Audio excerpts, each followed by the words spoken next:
flip it and let's see if any of these teams are going to get their W today. One thing I am concerned about when I look at this particular game for Team Secret is not a very hilarious interaction. Have you seen these Pangos when they rush Diffusal Blade and then they find an Anti-Mage? And when you swashbuckle them, Anti-Mage has a shockingly low mana pool. And when he can't blink away, this hero is actually useless. So you swashbuckle him, then he has like no mana. Then he's like, well, shit. I didn't expect this. What is supposed to happen, boys? How do I get out of here? How the tables have turned when AM gets his mana burn and he's just like, God damn it, this sucks. But I mean, a man that hates Magic, it would make sense that he doesn't have that much of a mana pool, not putting his dedication into the concentration of the arcane arts. So it is a very good Diffusal Blade game, right? Like, because even heroes like the Beastmaster and the Enchantress, like same thing with the Mirana. Like, she's an Agi hero, so she doesn't really have that big of a mana pool, and a lot of her spells are pretty expensive. So if you're staying out on the map for long times on Yamich, and you cop a swashbuckle or two from a Diffusal Blade Pangolier, then you're kind of sitting back and just going, damn, like, I really can't do much in these fights. So I think Diffusal Blade timing is going to be very, very important for PuckChamp. I think it's going to be about how they want to rotate and shut down like this Beastmaster for Boom as well. I don't really want to call anybody out, but I think he's probably the weaker link here for Team Secret. Obviously making that recent transition in towards the off lane is never a smooth transition for any of the players that have ever done it from the mid lane. So this could be the one place that PuckChamp can really exploit, because I think if this Beastmaster shut down, it reduces the timings from Team Secret and also enables the timings coming from PuckChamp if this Terrorblade, gets to a point where he's got like Manta, BKB, Dragonlance. Like, he's going to be hard to get taken down, and if they don't have a Beastmaster to enable the timings on Team Secret, some of these other heroes can really fall to the wayside. Beastmaster, one of these heroes that is excellent to play from the off lane, but not an easy hero to learn. I spent years of my life playing carry before I tried my hand at support, and took a lot of lost MMR before I got my head wrapped around how this lane is supposed to function. But Boom should be okay for now. This mid lane matchup, you mentioned, it should be primarily skill based, so Armel and Laranov so far demonstrating that by having this lane be boring as all hell. Just gonna trade farm. Like, literally nobody should die here. And the kind of heroes they have to bring into the mid lane, we're not going to have many high points into Searing Chain, so you can't bring the Mirana to throw in these arrows. There's no way that Clock Rubik will be able to kill this Ember. So just trade farm, trade spells. Don't worry about it too much. Everything should be fine. Yeah, and I think also with the other laners that like Team Secret have, they're really going to force a lot of the support attention to stay in the side lanes, right? Like, you really are going to need Sweden Strong to stay in this off lane here, because otherwise Laser's kind of just going to get ran out by an Enchantress plus Anti-Mage. And same thing with the bottom lane. Like, if you allow Boom to just sit back and throw these wild axes around, and Yamich can try and fish with some arrows, then you could potentially have your Terrorblade up on the chopping block. And you really want to make sure for PuckChamp that your side lanes are strong, because you can kind of just naturally play through your middle laner, so you just start getting some levels on Laranov. This is nice and old school. We don't get to see games like this anymore all that much. Just pure farm, laning extravaganzas, where there's only aggression on the side lanes, and you have to wait till level 6 before mid laners get involved. Oh, I like to see it, honestly. You know what I miss now? I miss the old school days of having Sand King and Skywrath Mage roam level 1. Oh my god. That was my favorite time to watch Dota. Was you just watch these two supports, they just run around with like Sand King and Sky Mage, and they would just turbo kill every side lane and even the mid lane. And yeah, it was all about who could roam better and who could stop those kills from happening. That was my favorite. Do you remember that era of tri-lanes middle? Where every game had 3 heroes middle? That was... Woo! Oh, that was some You'd tough have a times. Lich just sitting there, just sacrificing every range creep. There'd be an IO sitting behind them as well, or like an Earthshaker. Like, yeah. The mid tri-lanes middle is literally made Sumia wanted to retire from the mid lane. He's like, all right, make me just play anything else. This is just awful. I can't stand this anymore. Yep. So far in this game, not a though, fun time. everything's just chilled. Literally a farm fest as anticipated. Does seem like right now, though, PuckChamp are getting a little bit better off these trades. Mid is very, very even. The Anti-Mage obviously will not be able to fully contest against the Doom, so Doom is slightly ahead. But if the game just starts nice and slow like this, I think you're very happy about this on the side of PuckChamp. It didn't even move. Yeah, you definitely are. You want to try and get in towards the mid game where you haven't been dominated by these lane heroes like Beastmaster and the Enchantress, right? Like, the TB is still going to have to sit back and farm, but he really doesn't have too many heroes that he has to worry about. This Ember Spirit in the mid lane, mid game can be a little annoying for you because you will rely on like him getting doomed, but then if he doesn't get doomed, then he runs rampant in the fight. But if he does get doomed, then Andy Mage has a kind of free time, so you do have to be careful here if you are the Terrorblade. But if you're far enough ahead, then, you know, if you get roared, it doesn't really matter because they might not have the damage to kill you. And then you just turn around with Meta plus a Scardian and you will just delete literally everybody. That's the one thing that Andy Mage hates is high physical damage lineups, and that's exactly what PuckChamp have if they get the right lockdown on him.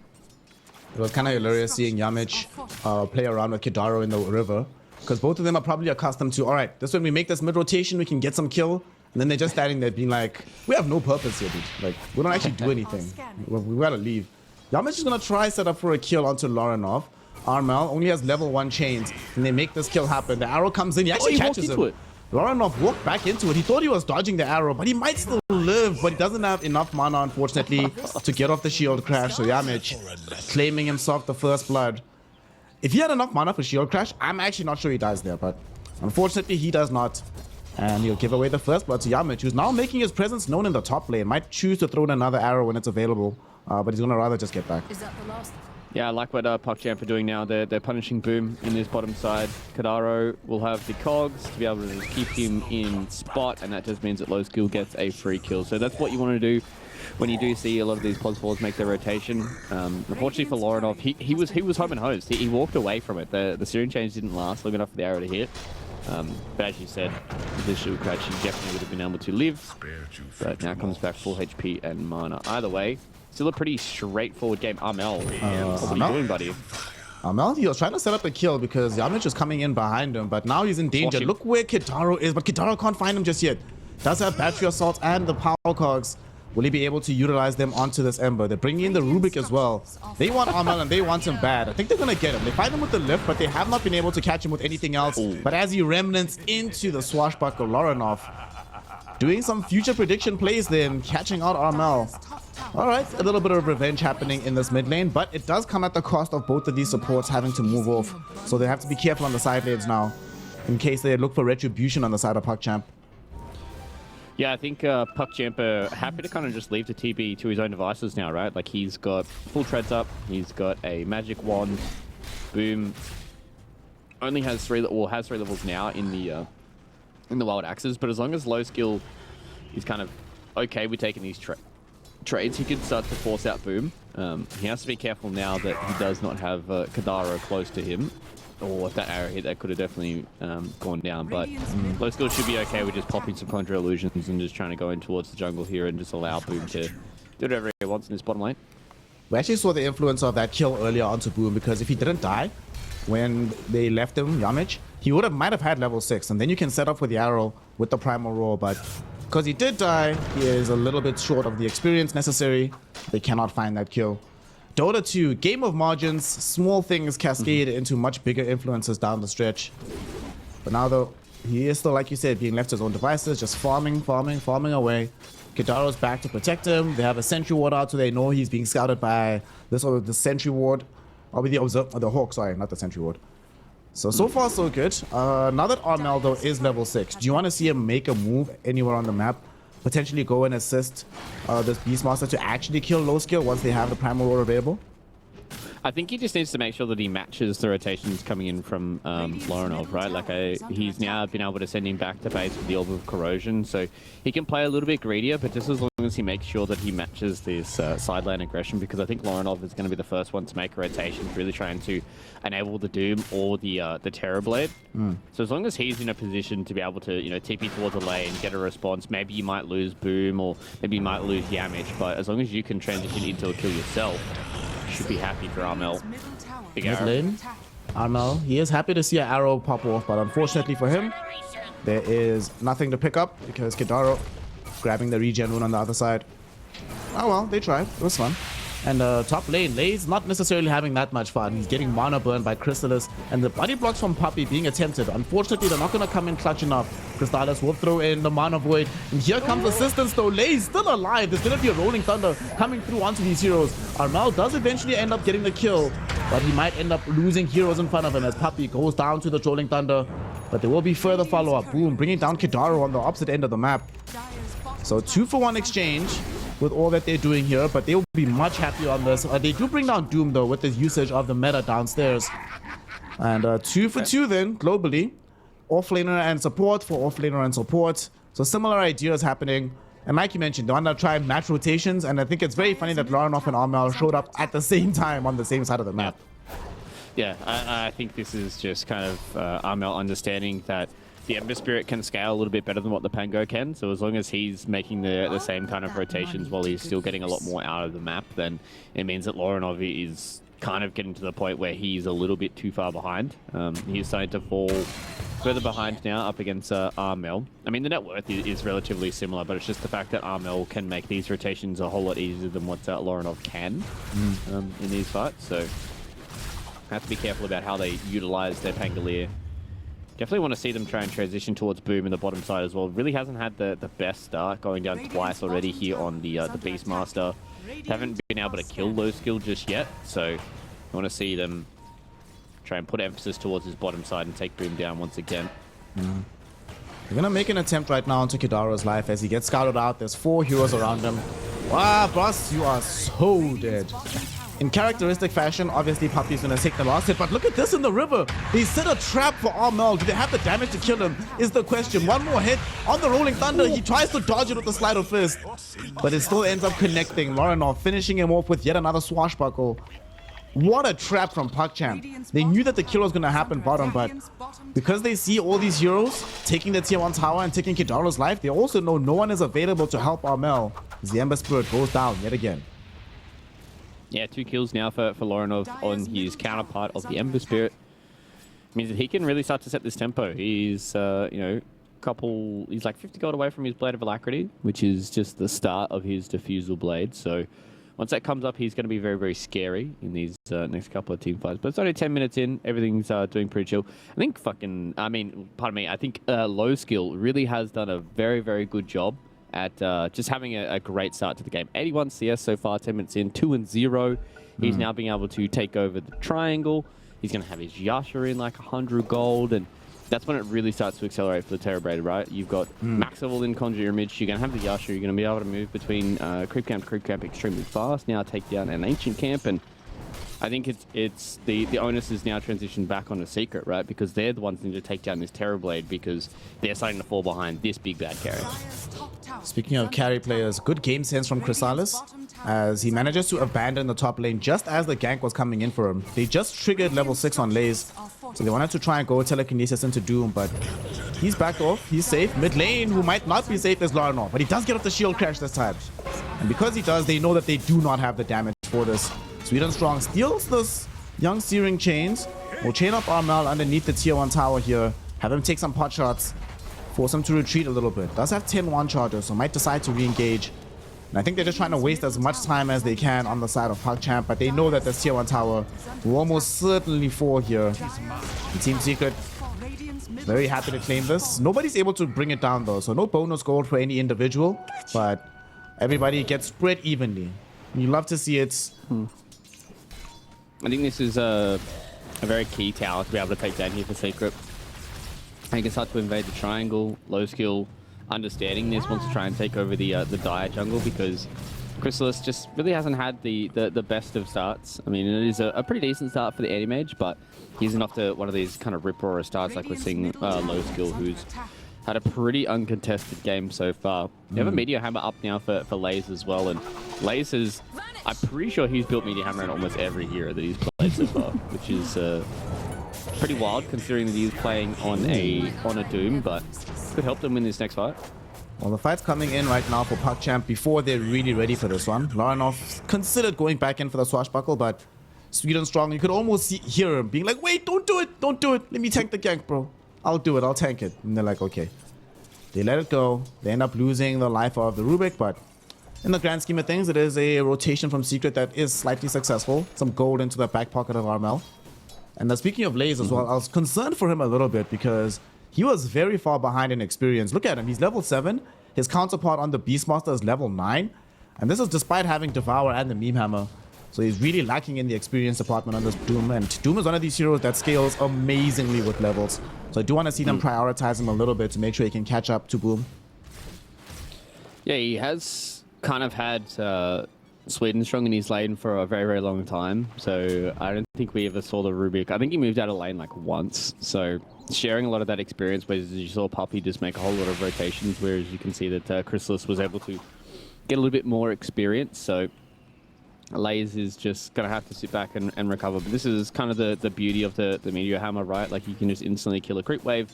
You don't have to stay there all too long. You get all the gold, you get all the experience, and that just means you can start making more rotations. Ooh, speaking of rotations, mid lane we see one as Armel yet again connecting with Yamich to throw in the Searing Chains arrow combination.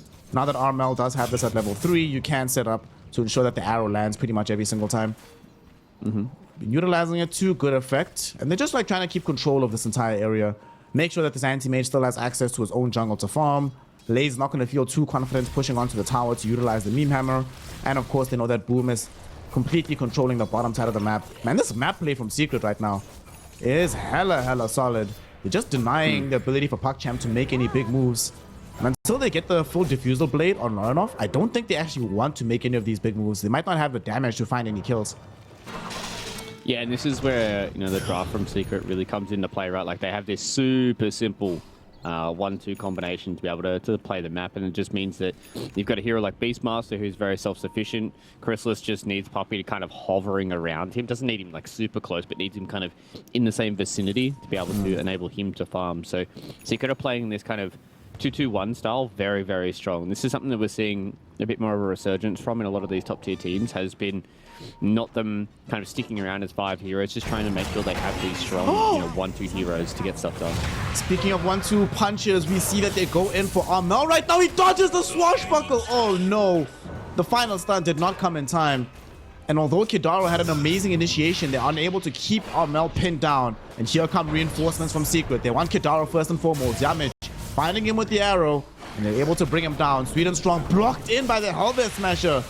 And man, this is why you give Puppy the Enchantress. After all these years, Mans has still got it. And they keep in these supports. That fight could have turned very differently. If Armel dies first, suddenly Team Secret feeling much less likely to keep the chase going. But Armel survives. He gets to poke in with damage on the far end. Despite being the primary target of that fight, he turned around and dealt 1,500 damage here, Fluke. Team Secret turning things around in that fight.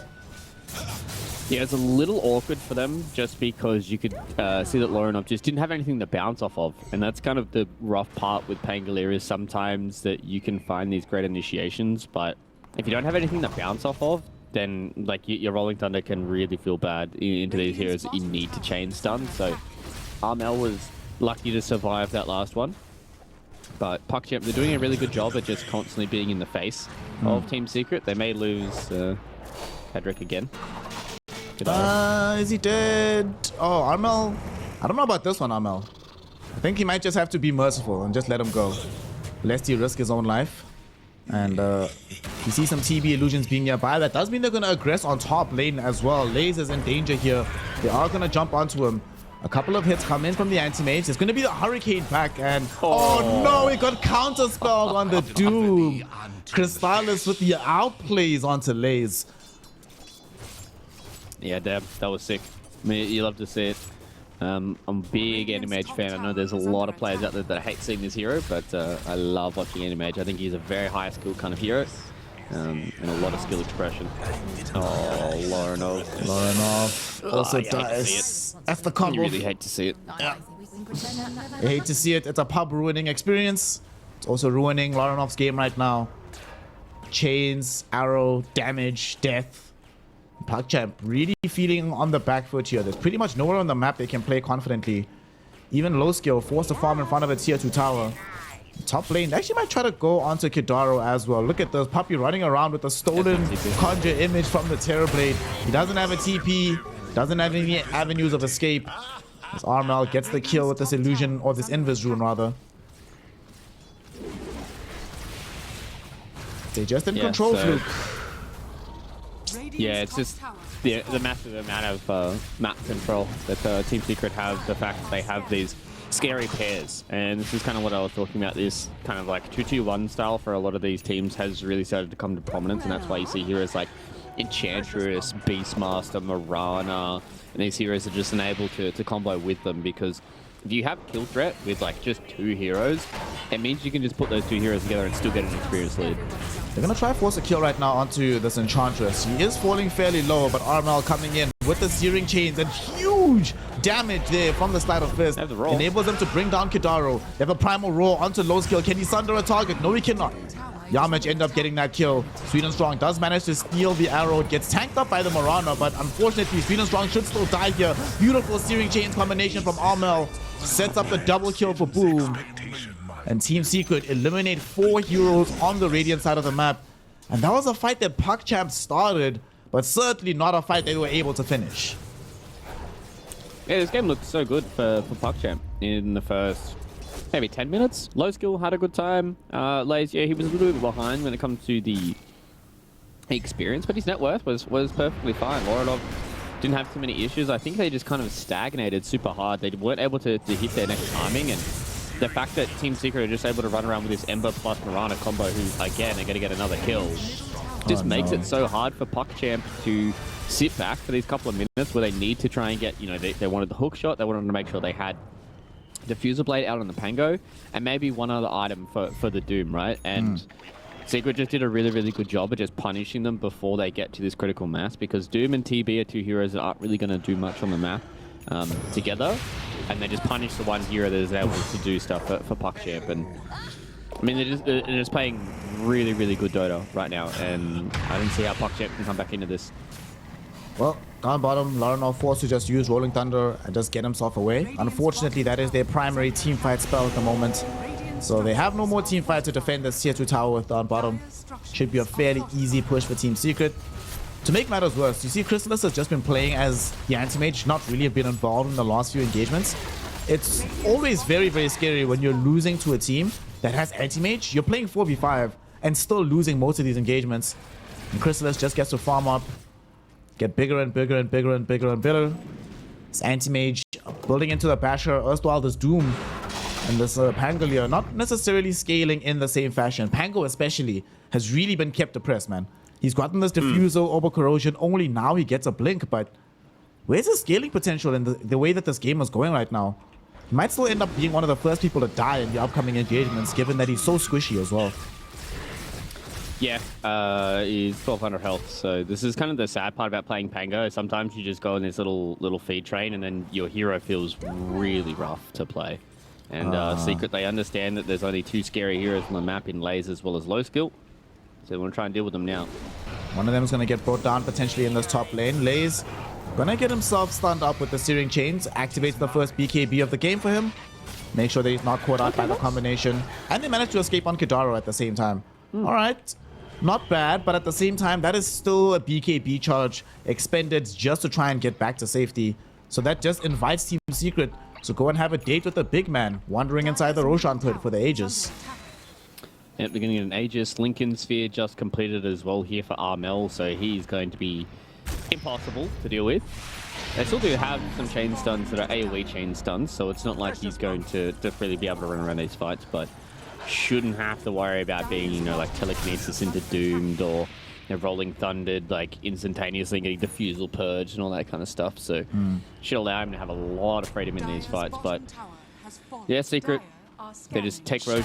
That means now that they have a Aegis on their anti-mage who has full Basher completed.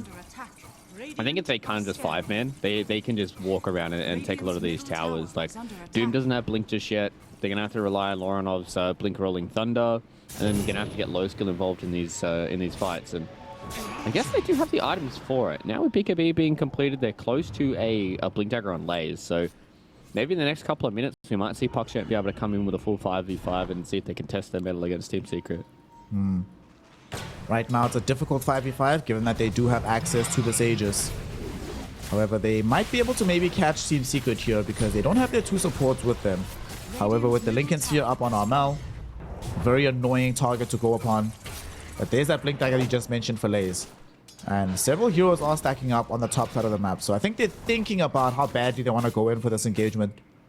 It's a very tough call to make because the reward is really, really high if you succeed. But the risk of going in for this fight, pretty high as well. Not so for the side of Secret, as they are smoked up. They're prepared and willing to come to your side of the map. Not going to find anything just yet, but the fact that they are here and always, you know that they're going to be a constant presence. Oh, but here we go. Smoke up all 5 heroes. They're like, boys, we can't just play inside of our base all day. We got to go in. But take a look at the vision they have on the map. They see so little. All they see is Yamit right now, who's a very poor target. But they find Boom, a much better target. If they can bring down this Beastmaster, which they should be able to do. Low skill collects the kill. Team Secret thinking about re-engaging. They've already brought down Kidaru, and here comes the anti-mage Chrysalis. He wants the big target of the Terrorblade. They've already lost the Rubik as well. Low skill goes in with the BKB. He might still get bashed up though, and indeed it happens. The Sunder onto Amel keeps him alive as the BKB duration though is starting to whittle down. But it protects him long enough to get into the base and to safety. Team Secret though lose their first hero in quite a while. However, the expenditure of spells on the side of low skill, Lays as well as Laranov, pretty high in order to try and make that kill happen. Yeah, exactly. And you can just see what happens when the Doom gets used. Armel says, all right, free reign for me. I'm just going to walk in. I'm just going to start a fisting everywhere. They can't touch Chrysalis at all. I don't think they have the damage just yet to be able to deal with him. He doesn't have that much HP, but it's just the fact that he has Blink every 5 seconds, and them being able to chain stomp him and Armel means that one of those two cores is going to have a free time. Chains into Arrow. Yeah, Mitch didn't want to throw it, it seems. They're playing with their food a bit. They want to apologize to Boom. They're like, Swaz, mate, you deserve an assist for tanking the Doom earlier. He's like, okay, thanks, boys. Yeah, once he gets BKB, if he's fast enough on the fingers, he should be able to live that pretty handedly. I think there was almost a point where he was going to survive. You know, maybe if Puppy was a little closer with the Nature's Attendants and the mech came in a little bit earlier from Yamit, he would have lived, but... Yeah, Secret, they're happy with that. They know that there's BKBs being utilized for PuckChamp, but the thing is, PuckChamp are kind of forced into those usages, right? Like, they need to make sure that they're staying alive up against Team Secret, especially after they utilize the Doom. PuckChamp at the moment, feeling like they are under a lot of pressure. 97% win probability from Dota Plus, so they are not being favored whatsoever. However, this is also a Terrorblade game, and one of the constants in Dota has always been that in a sufficiently late enough game, Terrorblade can 1v5 the enemy team. The question is, will they ever be able to get there at this pace? They might be able to find the Enchantress here. Puppy might have flown a little bit too close to the sun, gets himself war stomped up. But do they have the damage for this kill? Puppy, not an easy target by any stretch of the imagination. And in fact, here come reinforcements. Chrysalis jumping onto Sweden Strong first and foremost. They want this Rubik, but the stolen illusions. Okay, burning away the AM's mana. Shout out to Low Skill for getting in that Rang Reflection. If he doesn't get that reflection, that's probably just a dead Rubik. But because he does, there's no mana void. Rubik is allowed to live. Yeah, that's the thing with Animate, right? Like, he was full mana. He blinked in, pressed Manta style, and got hit like once or twice by his own reflection. And then he couldn't even mana void. So Sweden Strong lives, and you could see that they wanted to try and commit onto Puppy, but the fact that they didn't have the outpost meant that there was just TPs coming in, and the TPs just put too much pressure on PuckChamp, because they don't want to throw this tenuous hold they have left on this game, right? Like, they are still 15k behind, and when I say hold, I mean it is barely by their fingertips staying inside of this game. In fact, they haven't lost tier 3 towers and Atlanta racks just yet, so they did a good job at waiting out the Aegis as well. So maybe this next couple of fights, they can try and eke out a few more of these core kills. I think if they kill AM, or if they kill Armel within like the next like couple of minutes, they might be able to inject a lot of gold into Low Skill's hands, but I don't even know if these next couple of items are going to be that impactful. Like, maybe this butterfly is going to be huge, but it's a lot of magic damage that can come out for Team Secret. Maybe if we're looking towards what's Lays going for next, Octarine Core, I don't think it's going to be that impactful. Loranov has a Lincoln Sphere soon, so he doesn't have to worry about being mana voided or roared, I guess. So that's pretty big. Yep. Does feel like that's one of the big concerns for him. And one of the reasons why it's always nice to go on Boom first. If you don't catch Boom, then you just get roared in the middle of the team fight. A lot of time wasted in the Rolling Thunder. Rubik steals Enchantress, or the Enchant, so that's going to be fun to see. Just the little creeps and illusions being traded in both directions. Yeah, they traded a TB illusion. Puppy enchanted it. Sweden Strong Soul enchanted it back. So, they're going to get this catch onto Rubik. Sweden Strong. Is he dead? Oh, dude, this Glimmer Cape has been making a lot of space for him. It will still end up with him being dead, but he does have buyback if needed. They're going onto Yamich here. Fight being forced onto the high ground. Here comes low skill as well. Kidaro finding himself in an awkward position as he's holding the staircase, but that just makes it way too easy for these spells to land on the side of Team Secret. So both supports are dead. Both of them do have buyback. However, Team Secret will just take the tier 2 towers and bide their time before their next date with Roshan. Yep. It's once you miss the hook shot on Kadaro, like you're kind of just a body, and you're just waiting to see what your team can get out of you, putting your life on the line. Unfortunately for him, he went a little bit too far and just died out. And now you can see, pardon me, that PuckChamp, they know that like this next team fight is going to be oh so important. I think if there's an Aegis going in the hands of Secret once again, they're just going to start knocking on this T3 tower. Then once these Tier 3 towers start to fall, it's going to be harder and harder for PuckChamp to win this game. They need like a team fight to slightly go in their favor. Otherwise, you know, once you lose a lane of racks, his net worth lead is just going to start to balloon out super heavily. It's going to be hard for you to try and kill one of these cores once, let alone twice against Team Secret. So I want to see them be aggressive, and that's what they're doing now with this smoke. Going on a bit of an adventure here. Regrettably for them, they do not have any positive vision to allow them to force this fight on their own terms. Clockwork considering throwing down some rockets, but this might just be a warning adventure as well. Nobody on Secret is playing up this hill next to the outpost. They will reveal themselves by reclaiming the outpost, but now they have to retreat with immediate effect.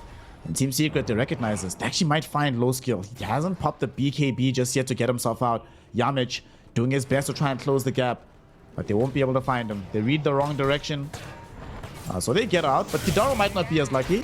Caught inside this triangle. Will he be allowed to escape? This just seems like the Kidaro story, man. It's just been so rough to be playing Clockwork in this game. Gets caught and killed by Chrysalis, who is closing down the barrel of a butterfly as he has completed here a full BKB for this anti-mage. Oh boy. So the only kind of control they had on him before was the Rolling Thunder after the hookshot landed. But now that he has BKB, if he gets this BKB off, he just doesn't even care about being doomed anymore. He can just stand his ground and be like, all right, do y'all really think you can kill me before my team kills you? Probably not. And AM has a lot of ways of counterplaying the Doom as well, especially free Speaking of the Doom, mid lane, they actually get the Doom out onto the Ember Spirit. He went to try and kill Swedenstrong. He might get denied here, even if he does live, but they're doing their utmost on the side of Team Secret to ensure that that's not the case. No, he survives. He's going to be able to survive this, and here comes the anti-mage. Chrysalis goes on to Swedenstrong, finds the Mana Void. He does get reflected, but not before he gets off the ultimate. And now Armel wants to get back into the fray. Like you said earlier, once he knows Doom is down, this entire game is his playground. Does get caught with the hookshot just for a moment, but it does not matter. Chrysalis jumping into the fight. Primal roll onto the TB. TB cannot sunder. He loses his life. No buyback available for him. And now they mop up the rest of this team fight. The two supports both buy back. Both of them will have died back. Loranov, the lone survivor. But without Rolling Thunder, without any other tools to his name, surely we're going to be seeing the golden letters come out soon as Team Secret just proving to be much too strong for PuckChamp here in game number 1. Yeah, that was kind of the best initiation they could have gotten, right? Like, they forced Armel, they were able to get through the Lincoln Sphere, get the Doom out, but they just weren't able to convert onto the kill, onto the Ember Spirit. They did such a good job with the 4-staff, the Guardian Greaves, the Nature's Attendants as well from Team Secret, and as soon as that Doom goes wayward and you don't commit and get a big kill, yeah, this game's already hard, and now it just gets even harder. And I think right now PuckChamp are just thinking about, what do we do for draft number 2? Do we feel like this was a drafting issue? Do we feel like this was a skill issue?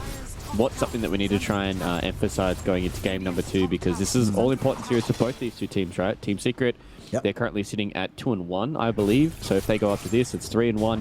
They start to match a team like Ancient Tribe, who are at the top. And same thing with PuckChamp. If they go down 0-4, I don't know, man. The rest of the tour is, you're probably thinking about promotion in a little bit of a distant future, but relegation could definitely be a realistic thing on the cards if they're down 0-4. Yep. I mean, if they do go down 0-4 with still some pretty hard games to go, that doesn't speak well to the future of PuckChamp. But they're going for the Hail Mary fight. You see this all the time. When things are going really, really rough, you try to take one last engagement. 12 seconds until they have the Doom, though, and they need that particular spell Unfortunately for them, A just sitting on Armel, so he's a terrible target. And AM, we're going to go in first for Armel. Low skill, going to be trying to dish out this physical damage. Can they bring down the first life? No, they cannot. Huge Mana Void coming in from Chrysalis, and they have to clean up 3 heroes on the side of PuckChamp. Immediately, they're all gone. No buyback for any of them. Armel finishes off his Shiva in celebration as PuckChamp call GG and allow Team Secret to secure game number 1. Yeah, that was...